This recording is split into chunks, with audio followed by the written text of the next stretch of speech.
નમસ્કાર વિદ્યાર્થી મિત્રો, આપણે આજે ઉદાહરણ નંબર 4.10 છે એની રકમ છે એ જોશું ટેક્સ્ટ બુકની અંદર કે કાર ચાલક છે એ ખુલ્લું મેદાન છે, ડ્રાઇવિંગ કરતા હોય ને એટલે ખુલ્લું મેદાન હોય. અહીંયા આપણે એ ભાઈને છે એ શું કરાવવાના છે, ડ્રાઇવિંગ કરતા શીખવાડવાના છે.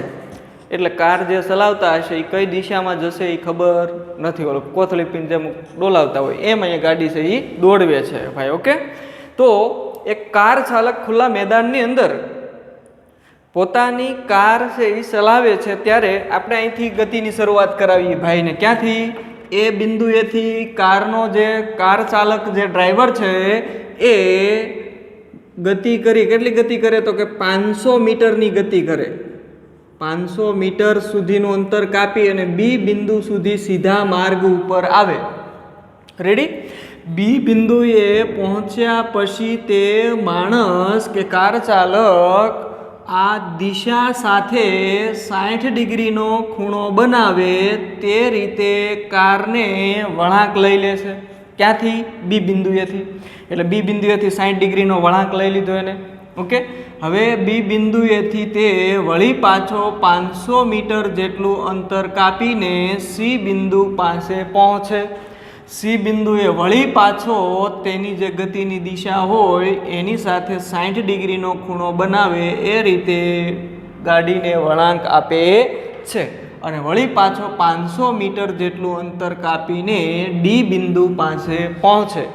આવી રીતે તે 500 મીટર જેટલા અંતરો કાપી અને 60 ડિગ્રીના ખૂણે વળાંક લીધા કરે છે અને તે અંતે પાછો એ બિંદુએ આવી જાય છે. તો આ માર્ગમાં તમને એવું કીધું છે કે ત્રીજા, છઠ્ઠા અને 8મા વળાંક આગળ સ્થાનાંતર શોધવાના છે અને પથ લંબાઈ અને સ્થાનાંતરની સરખામણી કરવાની છે. મિત્રો અહીંયા જુઓ, પહેલો વળાંક કોને કહેવાય? માણસ અહીંથી ગતિની શરૂઆત કરે છે. ઓકે, અહીંયા શરૂઆત કરે છે અહીંથી, તો પહેલો વળાંક અહીંયા લેવો પડે એને. એટલે પહેલો વળાંક હું અહીંયા લખું છું 1. અહીંયા બી એને બીજો વળાંક લેવો પડે, અહીંયા એને ત્રીજો વળાંક લેવો પડે, અહીંયા ચોથો વળાંક, અહીંયા 5મો વળાંક, અહીંયા છઠ્ઠો વળાંક. છઠ્ઠાએ પહોંચી ગયા, વળી પાછો બીજો રાઉન્ડ શરૂ કરે એટલે 7મો રાઉન્ડ અહીંયા શરૂ થાય, 8મો રાઉન્ડ અહીંયા થાય પૂરો, 9મો અહીંયા થાય. પણ આપણે 9મો રાઉન્ડ પૂરો કરાવવો નથી, 8 સુધી લેવાનું છે જે રકમમાં તમને કીધું છે એટલા માટે. ચાલો હવે એનું સોલ્યુશન મેળવીએ. સૌથી પહેલા ત્રીજા રાઉન્ડે સ્થાનાંતર શોધવાનું છે. ઓકે મિત્રો, તો ત્રીજો રાઉન્ડ ક્યાં પૂરો થાય છે? વળાંક લે છે, અહીંયા વળાંક લે છે. ઓકે, આકૃતિમાં તમને કીધું કે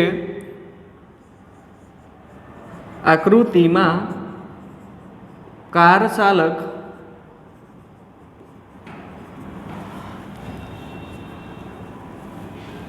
ડી બિંદુએ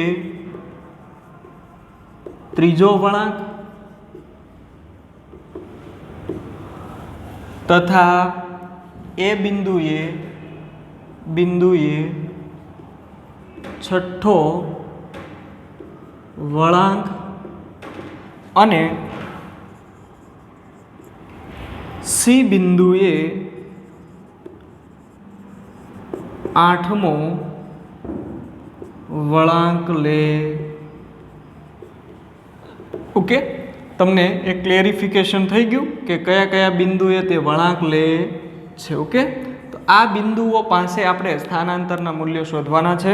તો સૌથી પહેલાં સ્થાનાંતર શોધવા માટે આપણે જોઈએ કે ભાઈ ત્રીજા વળાંક, ઓકે, ત્રીજા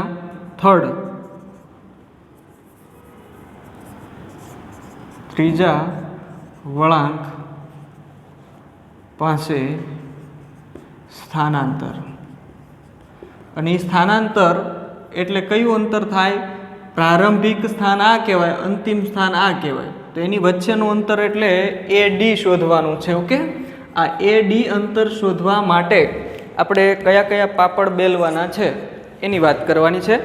તો પાપડ આપણે જે બેલ્યું છું, ઓકે, નવરા હોય એટલે શું કરવાનું હોય? પાપડ છે એ બનાવવાના. એમાં આપણે અહીંયા ડી બિંદુથી લઈને એ બિંદુ સુધીનું અંતર છે એ હું અહીંયા દર્શાવું છું ત્રુટક રેખા વડે. મિત્રો જો ધ્યાન રાખજો, આ દાખલો લાંબો છે એટલા માટે ખૂબ ધ્યાન અને કાળજીપૂર્વક છે એ દાખલાને ગણવાનો છે.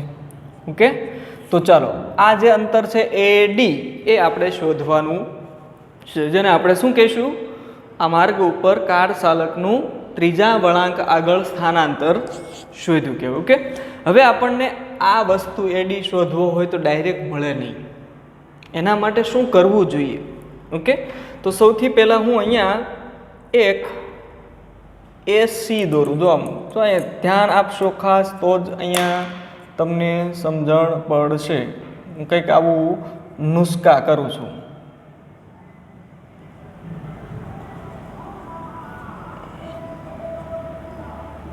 ઓકે, આ AC એક વિકર્ણ દોર્યો જો, પછી D બિંદુ અને B બિંદુ છે એમાંથી એક આવી રીતે લંબ દોરું.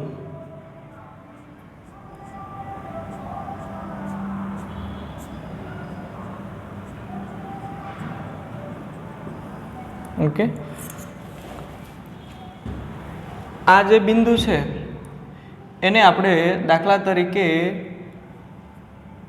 G બિંદુ કહીએ. ઓકે, એટલે કાટકોણ ત્રિકોણ અહીંયા બનશે. હવે આવું શા માટે મેં કર્યું એને આપણે ચર્ચા કરીશું. તો સૌથી પહેલાં જોઈએ કે મેં AD શોધવા માટે શું કર્યું છે. અહીંયા આપ જોઈ શકો છો, આ 90 ડિગ્રીનો ખૂણો હશે. ઓકે, આ પણ 90 ડિગ્રીનો, એટલે આ જે ખૂણો છે ને એ 30 ડિગ્રીનો થાય. જો આમ આકૃતિ ઉપરથી તમને સરળ રીતે સમજાય એ રીતે મેં લખ્યું છે કે આ ટોટલ 90 ડિગ્રીનો ખૂણો હોય, આ જો 60 ડિગ્રી હોય તો આટલો ખૂણો 30 ડિગ્રીનો થાય, કારણ કે 30 + 60 = 19 ડિગ્રી થાય. સો આપણે અહીંયા 90 ડિગ્રી થાય એ રીતે બનાવી નાખ્યું. ઓકે, ચાલો બીજું, આ ખૂણો પણ 90 ડિગ્રીનો હશે ત્રિકોણનો. હવે આપણે સૌથી પહેલાં શું શોધવાનું છે? ઓકે, એની વાત કરું હું તમને. તો AC અંતર આપણે શોધવું પડશે, સાથે સાથે આ BD અંતર શોધવું પડશે. આ BD અંતર મળી જાય તો એક પાયથાગોરસના પ્રમેયની અનુસાર આ AD અંતર પણ આપણને મળી શકે છે. અને એટલા માટે આપણે ફરજિયાત શું કરવું પડશે?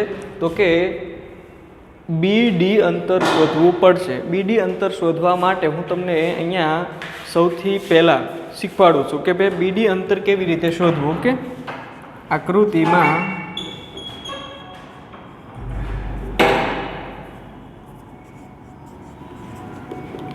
ત્રિકોણ એક દેખાય છે BGC. BGC માં જો આપણે કોસ વિધેય લાગુ પાડીએ, ઓકે, કોસ વિધેય હોય તો કોસ વિધેય એટલે પાસેની બાજુ એટલે આ થાય. જો આ કાટખૂણો છે એટલે આ કર્ણ થાય. શું થાય? કર્ણ થાય. તો પાસેની બાજુ અને છેદમાં કર્ણ થાય. એટલે હું કોસ વિધેય વાપરું તો cos 30 બરાબર પાસેની બાજુ એટલે BG એના છેદમાં કર્ણ એટલે BC. ઓકે, ચાલો BG ને કરતા બનાવી દઈએ તો BG બરાબર BC cos 13 ડિગ્રી. સો BC ની વેલ્યુ તમને ખબર છે, B થી C સુધીનું અંતર તમને આપેલું છે 500 મીટર. તો અહીં લખાય 500 ગુણ્યા cos 30 ની જો કિંમત તમે મિત્રો મેળવો તો √3/2 એની વેલ્યુ છે. અને એથી આપણને BG બરાબર મળે 250. જો આના તમે અડધા કરો તો 500 ભાગ્યા 2 એટલે 250, એને ગુણ્યા √3 મીટર અંતર મળ્યું BG. ઓકે, હવે અહીંયા એવું હોય ખરેખર મિત્રો, B થી G સુધીનું અંતર ને G થી D સુધીનું અંતર સરખા હોય, પરંતુ આમ લખાય કે BG બરાબર GD છે. તેથી B થી લઈને D સુધીનું ટોટલ અંતર કેવું હોય, BD બરાબર કેવું હોય તો BG વત્તા GD કહેવાય. બી થી જી સુધીનું અંતર વત્તા જી થી ડી સુધીનું અંતર, બેયનો સરવાળો કરી નાખીએ એટલે બી ડી અંતર કુલ આપણને મળશે. તો ચાલો બી જી બરાબર કેટલું છે તો કે 250√3 અને જીડી બરાબર પણ કેટલે અહીંયા અંતર છે, જીડી બરાબર બીજી છે એટલે બીજીનું અંતર કેટલું છે તો કે 250 છે, 250√3. તો ટોટલ અંતર બીડી બરાબર કેટલું થશે તો કે 250 એટલે 500 થાય અને √3 મીટર. તો આપણને બીડી અંતર મળી ગયું. ઓકે, ચાલો બીડી જો અંતર મળી ગયું હોય તો આપણે અહીંયા એક કાટકોણ ત્રિકોણ બન્યો જુઓ અહીંયા ABD. ઓકે, ABD જે કાટકોણ ત્રિકોણ બન્યો એમાં AD શોધવું હોય તો પાયથાગોરસનો પ્રમેયનો ઉપયોગ કરી શકાય. તેથી આમ લખું કે તેથી AD બરાબર AD નો વર્ગ બરાબર AB નો વર્ગ વત્તા BD નો વર્ગ. ઓલી સિગરેટની બીડી નહીં હો, એ તો પછી ભૂલી જજો. AD square is equal to BD square plus AB square. આ શું છે? તેથી પાયથાગોરસ, તેથી ત્રિકોણ ABD માં પાયથાગોરસનો પ્રમેય વાપર્યો એટલે AD ને કરતા બનાવીએ તો મિત્રો વર્ગ છે એ બરાબરની પેલી સાઈડ જશે એટલે વર્ગમૂળ થશે એટલે AB square plus BD square થશે. ઓકે, ચાલો આની વેલ્યુ ડિફાઇન કરીએ. AB સ્ક્વેર, AB બરાબર કેટલું છે તો કે 500 મીટર છે, તો 500 નો વર્ગ કરાય. ઓકે, પ્લસ BD બરાબર કેટલા છે તો કે BD આપણે જો શોધી લીધું 500 અને એને ગુણ્યા વર્ગમૂળમાં 3, એનો પણ આખાનો વર્ગ કરવાનો છે. ચાલો આને આમ લખાય √ 500 છે એનો જો તમે વર્ગ કરો ને તો 2,50,000 મળે. આનો પણ તમે કરો તો 2,50,000 અને એને ગુણ્યા 3 કરવાના એટલે 75 7,50,000 જેવું થશે. ઓકે, 25 તેરી 75 એટલે આટલા થાય. હવે આનો બેયનો સરવાળો કરો તો 1,00,000 થશે. કેટલા થશે? 1,0,0,0,0 4 શૂન્ય કરવાના અને 5 ને 7, 5 5 10 0 વિધિ 1, 7 ને 1 3. ઓકે, એટલે તો આ આપણને 1,00,000 મળે. એનું વર્ગમૂળ જો કાઢો, ઓકે, એનું વર્ગમૂળ જો કાઢીએ આપણે તો મિત્રો આપણને કેટલા મળશે? ફરી વખત જોઈ લઈએ. 0 + 0 0, 0 + 0 0, ઓકે, 0 + 0 0, 0 + 0 0, 5 + 5 10 0 વિધિ 1, 7 ને 2 9, 9 ને 1 10. તો અહીંયા 1 મીંડું ઓર આવશે. ઓકે, એટલે 10. ચાલો આનું વર્ગમૂળ કાઢો તમે. ઓકે, 10,00,000નું. તો 10,00,000નું વર્ગમૂળ તમે 1,000 થશે. શું થશે? 1,000. કેવી રીતે જુઓ, અહીંયા તમે 10ની ઉપર 6 ઘાત છે એટલે 10ની 3 ઘાત એનું વર્ગમૂળ 1,000 ગુણ્યા 1,000 કરો ને તો આટલા થશે. ઓકે, એટલે 1,000 થાય મીટર એટલે 1 કિલોમીટર કહેવાય. કેટલું કહેવાય? સાદી ભાષામાં 1 કિલોમીટર સ્થાનાંતર છે એ થયું કહેવાય મિત્રો. તો આપણે સ્થાનાંતર જોયું, AD મળી ગયું. ત્રીજા વળાંકના અંતે આ કાર ચાલક દ્વારા થતું સ્થાનાંતર કેટલું છે? 1 કિલોમીટર. બીજું, એને કુલ અંતર કેટલું કાપ્યું હોય ત્રીજા વળાંકના અંતે? ઓકે, ત્રીજા વળાંક પાસે કાપેલ અંતર, તો એ અંતર છે, ઓકે, અંતર બરાબર કેવું હોય પણ કયા? ત્રીજા વળાંક. ઓકે, કેટલું થાય તો કે AB વત્તા B થી DC સુધી અંતર અને વત્તા C થી D સુધીનું અંતર. ચાલો અહીંયા AB અંતર 500, BC અંતર 500, CD અંતર 500, તો ટોટલ થઈ ગયું 1500 ઓકે મીટર, એટલે આને કહેવાય 1.5 કિલોમીટર પણ કહેવાય. તો આ અંતર મળી ગયું આપણને મિત્રો ત્રીજા વળાંકના અંતે કાપેલું.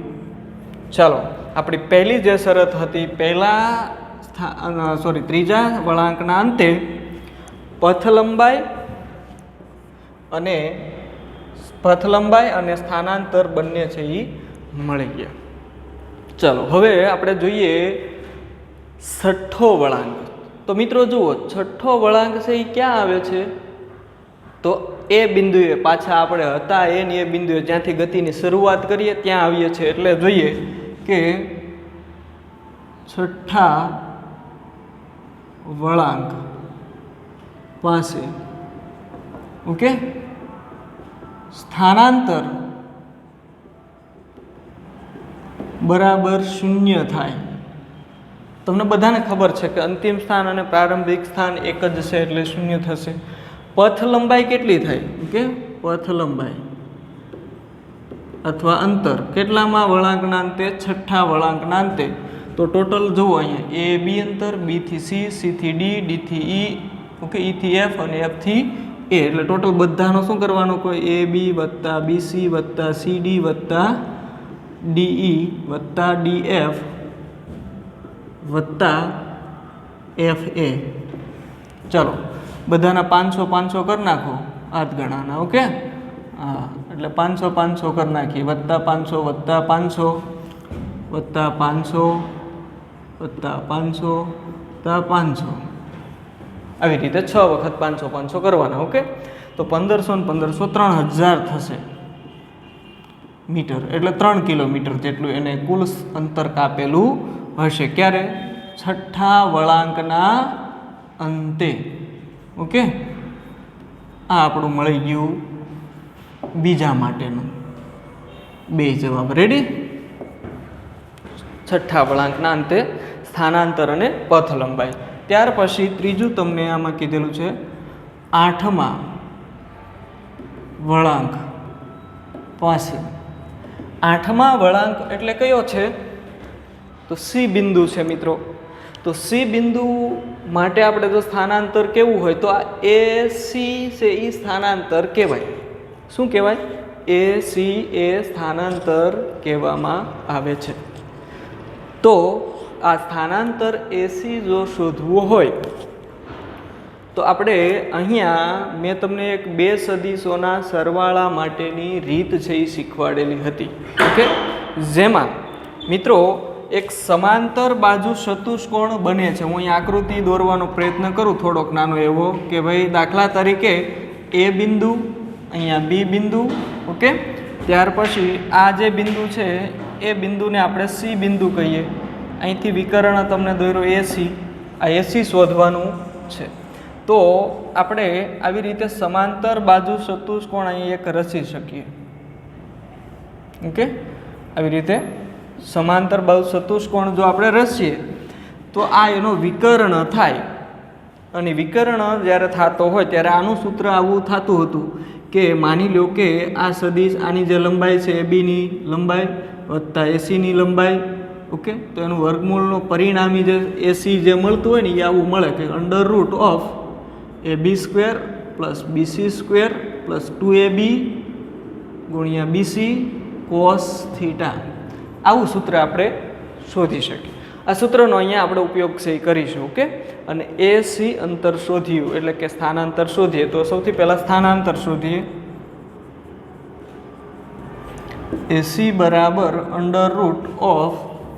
હવે હું ભૂસી નાખવા √AC AB²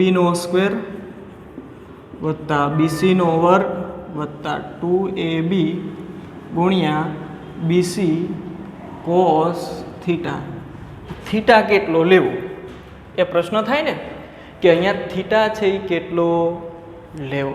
તો પરિણામી સદિશે ઓકે બનાવેલો જે ખૂણો છે એ ખૂણો આપણે લેવાનો છે. અહીંયા પરિણામી સદિશે જે ખૂણો બનાવ્યો હશે એ ખૂણો કેટલો હશે મિત્રો? જો અહીંયા ફરી વખત સમજી લેજો. આ અને આ બે વચ્ચે લંબ હશે, કેટલો હશે? 90 ડિગ્રીનો ખૂણો હશે. તો આ ખૂણો કેટલાનો થાય? તો કે 30 ડિગ્રીનો થાય. તો થીટા બરાબર આપણે કેટલા લઈશું? 30 ડિગ્રી લઈએ અને કિંમતો મૂકીએ તો એસી મળી જશે આપણને. જુઓ, એ થી લઈને બી સુધીનું અંતર 500 મીટર આપેલું છે, એટલે 500નો વર્ગ કરી નાખાય. વત્તા બી થી સી સુધીનું અંતર પણ મિત્રો 500 છે, એટલે 500 કરી નાખાય. 2 ગુણ્યા 500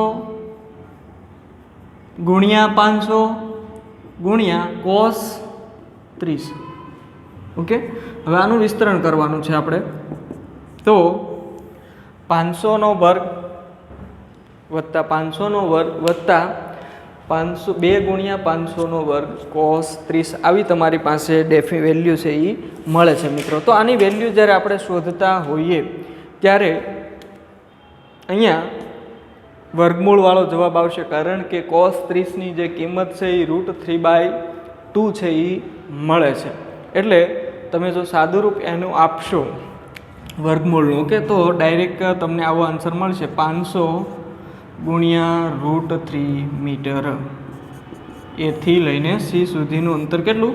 500 ગુણ્યા √3 જેટલો મળે, જે તમે એને 866 જો રાઉન્ડ ઓફ કરો, √3નું વર્ગમૂળ કાઢો તો 866 મીટર જેવો એસી અંતર મળશે. ઓકે મિત્રો, આ આપણને શું મળી ગયું? તો કે સ્થાનાંતર મળી ગયું. હવે પથ લંબાઈ શોધવાની કીધી હોય તો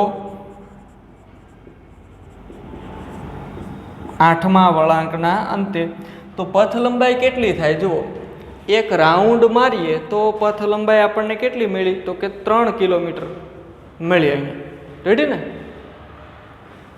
હવે 3 કિલોમીટર વત્તા 500 એટલે 3500 થાય.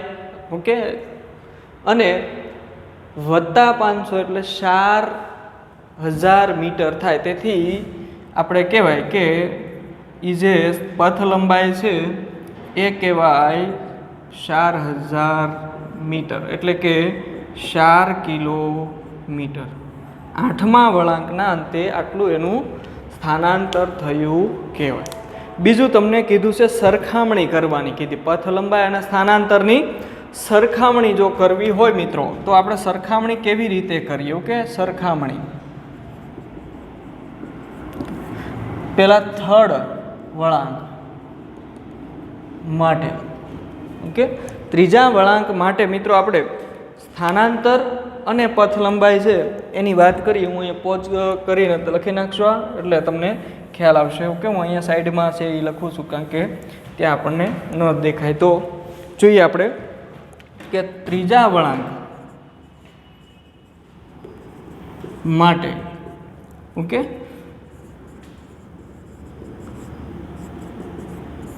સ્થાનાંતર અને પથ લંબાઈની સરખામણી આપણે જ્યારે કરતા હોઈએ મિત્રો, ત્યારે સ્થાનાંતરનું મૂલ્ય છેદમાં પથ લંબાઈ, આમ સરખામણી પથ લંબાઈ એટલે બે વચ્ચેની શું થઈ જાય? આપણને સરખામણી મળે. કોના માટે? ત્રીજા રાઉન્ડ માટે. ઓકે, ખાસ યાદ રાખજો. ત્રીજા રાઉન્ડ માટે પથ લંબાઈ કેટલી છે? 1000 છે, એટલે કે 1 કિલોમીટર છે. ઓકે, તો લખાય 1 અને સ્થાનાંતર 1 કિલોમીટર અને પથ લંબાઈ કેટલી છે? તો કે 1.5 કિલોમીટર. 1.5 એટલે 3/2 પણ કહેવાય. ઓકે, એટલે 3/2 કહેવાય. તમે 1.5 લખો વાંધો ને, આને 2/3 કિલોમીટર છે એ કહેવાય. ઓકે, તો એ જે કંઈ મૂલ્ય તમને 0 પોઈન્ટમાં મળે એ તમારો જવાબ આન્સર થયો મિત્રો. ઓકે, એટલે 0 પોઈન્ટ લગભગ રાઉન્ડ ઓફમાં 67 મળશે તમને. આ સરખામણી પહેલા રાઉન્ડની થઈ ગઈ. પછી છે છઠ્ઠો રાઉન્ડ માટે. ઓકે, વળાંક માટે સ્થાનાંતર અને એના છેદમાં પથ લંબાઈ. ચાલો, છઠ્ઠા રાઉન્ડ માટે પથ લંબાઈ કેટલી છે? તો કે 0. સ્થાનાંતર કેટલું છે? તો કે 3000 એટલે કે 3 કિલોમીટર છે. પણ આનો જવાબ થાય 0 કિલોમીટર. ઓકે, એટલે તમારો આ જવાબ થઈ ગયો. ત્યાર પછી ત્રીજું જે છે, ઓકે, જે 8મા રાઉન્ડ માટે. જે તમને જો ખ્યાલ આવી ગયો હશે તો તમે 8મા રાઉન્ડ માટે પણ શોધી શકો, કારણ કે 8મા રાઉન્ડ માટે આપણને સ્થાનાંતર અને પથ લંબાઈ છે એ મળ્યા છે. ઓકે, તો અહીંયા 8 અને જો જવાબ લખવો હોય કિલોમીટરમાં તો 0.866 મીટર કહેવામાં આવે, કિલોમીટર કહેવામાં આવે છે મિત્રો. ઓકે, એટલે 866 ભાગ્યા 4 કરવાના, તો તમને 8મા રાઉન્ડના વળાંક દરમિયાન પથ લંબાઈ અને સ્થાનાંતર વચ્ચેનો તફાવત છે એ મળે છે. તો આપણે અહીંયા દાખલા નંબર 4.10ની જે વાત કરી છે એ દરેક વિદ્યાર્થી મિત્રો છે એ જોઈ લેશે એક વખત, અને વ્યવસ્થિત રીતે આ દાખલો છે એ બહુ સરળ અને ઇઝી છે. માત્ર અહીંયા એક કન્ફ્યુઝન ન થાય એ ખ્યાલ મેળવવાનો છે, અને એટલા માટે અહીંયા આપણે અલગ અલગ ત્રણેય માટે 3જા, 6ઠ્ઠા અને 8મા વળાંક માટે વાત કરી, જે વ્યવસ્થિત રીતે જોવાનું છે મિત્રો. પોઝ કરો. ચલો, તો આપણે દાખલા નંબર છે એ 4.17 છે મિત્રો. આપણી પાસે ટૂંકો દાખલો છે એટલે હું ગણાવું છું આ લેક્ચરની અંદર. 4.17 એના આગળના દાખલા નેક્સ્ટ લેક્ચરમાં તમને મુકાઈ જશે. તો એક દોરડું છે, આ દોરડાની જે લંબાઈ છે એ 80 સેન્ટીમીટર છે. ઓકે, આ 80 સેન્ટીમીટરનું જે દોરડું છે એ દોરડાના એક છેડે પથ્થર બાંધી દેવાનો છે. ઓકે, અને એ પથ્થરને પછી ફેરવવા મળવાનો છે ગોળ ગોળ ગોળ. એટલે પથ્થર જે આકાર એનો બનાવશે ત્યારે એ આકાર કેવો હશે મિત્રો? તો કે એનો જે આકાર છે એવો વર્તુળ આકાર છે, એ માર્ગે ગતિ કરતો થશે પથ્થર. ઓકે, આ એનું કેન્દ્ર હશે, આ પથ્થર છે એ વર્તુળ આકાર માર્ગે ગતિ કરતો હોય. હવે એ 25 સેકન્ડમાં 14 પરિભ્રમણ પૂરા કરે છે. કેટલા પરિભ્રમણ પૂરા કરે છે? 25 સેકન્ડમાં 14 પરિભ્રમણ પૂરા કરે છે. તો આ પદાર્થ ઉપર જ્યારે કેન્દ્રગામી બળ લાગતું હોય ત્યારે પ્રવેગ ઉત્પન્ન થાય, કેન્દ્રગામી પ્રવેગ. એ કેન્દ્રગામી પ્રવેગ શોધવાનો છે. તો સૌથી પહેલાં આપણે કોણીય વેગ શોધવો પડે. કોણીય વેગ શોધવા માટે આપણે થીટા શોધવો પડે, કોણીય સ્થાનાંતર શોધવું પડે. તો કોણીય સ્થાનાંતર એનું કેટલું થયું છે એ આપણે સૌથી અગત્યનો પોઈન્ટ છે. કોણીય સ્થાનાંતર કેવી રીતે આપણે મેળવીશું? તો મિત્રો, જ્યારે આપણે એક પરિભ્રમણ પૂરું કરીએ ત્યારે આપણા દ્વારા કેટલું કોણીય સ્થાનાંતર થયું કહેવાય? તો કે 2π રેડિયન જેટલું કોણીય સ્થાનાંતર થયું કહેવાય. તો એવા કેટલા પરિભ્રમણ થાય છે મિત્રો? તો કે 14 પરિભ્રમણ થાય. તો કુલ સ્થાનાંતર કેટલું? આવી રીતે ત્રિરાશિ માંડવાની છે કે જો એક પરિભ્રમણ પૂર્ણ કરવું હોય, એક પરિભ્રમણ માટે પથ લંબાઈ, ઓકે, અથવા કોણીય સ્થાન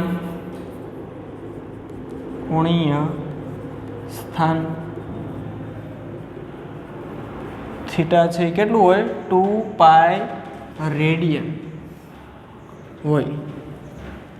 તો આપણી પાસે કેટલા પરિભ્રમણ છે? એવા 14 પરિભ્રમણ માટે કેટલું કોણીય સ્થાનાંતર છે એ હશે? તો therefore કોણીય સ્થાનાંતર બરાબર કહેવાય 14 ગુણ્યા 2π. ઓકે, આટલું છે એ રેડિયન સ્થાનાંતર થશે. ચાલો, આપણે સૌથી પહેલાં હવે કોણીય ઝડપ શોધીએ. કોણીય ઝડપનું સૂત્ર છે ઓમેગા બરાબર કોણીય સ્થાનાંતર છેદમાં સમય. ઓકે, જેમ રેખીય વેગ માટે v બરાબર d છેદમાં t હતું, એમ કોણીય સ્થાનાંતર માટે કોણીય ઝડપ માટે કોણીય સ્થાનાંતર છેદમાં સમય થશે. કોણીય સ્થાનાંતર આપણે જો શોધી લીધું, કેટલું છે? તો કે 2π ગુણ્યા 14 છેદમાં સમય કેટલો લાગે છે? તો કે 25 સેકન્ડ જેટલો. ઓકે, એટલે 25 સેકન્ડ. જો આનું સાદુરૂપ મિત્રો આપણે આપીએ, ઓકે, ઓમેગા બાય ટીમાં કિંમતો મૂકી 2π ગુણ્યા 14 છેદમાં 25, તો એની જે વેલ્યુ જે આપણને મળે 3 પોઈન્ટ છે એ 516 જેવી મળશે.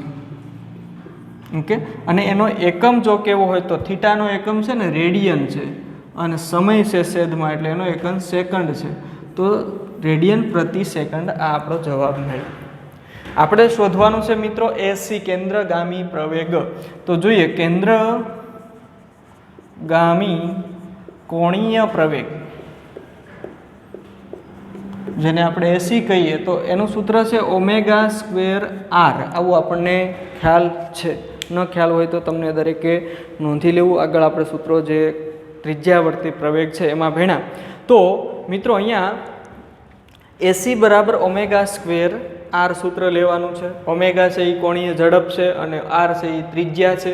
આ જે ત્રિજ્યા છે એ કેટલી હશે, એની લંબાઈ જેટલી હશે. લંબાઈ કેટલી છે તો કે 80 સેન્ટીમીટર છે. ઓકે, તો ચાલો આપણે કિંમતો મૂકીએ. 3.516 એનો વર્ગ કરવાનો, એને ગુણ્યા આર બરાબર છે એ 80 સેન્ટીમીટર આપ્યા છે, પણ મિત્રો અહીંયા એને મીટરમાં ફેરવી નાખીએ ને તો 8 સેન્ટીમીટર 0.8 મીટર થાય. ઓકે, એટલે 0.8 લેવાના છે. ચાલો હવે આપણે જો આનું એસીની વેલ્યુ મેળવીએ કે 3.516નો વર્ગ એને ગુણ્યા આપણે 0.8 કરીએ મિત્રો, તો તમને જે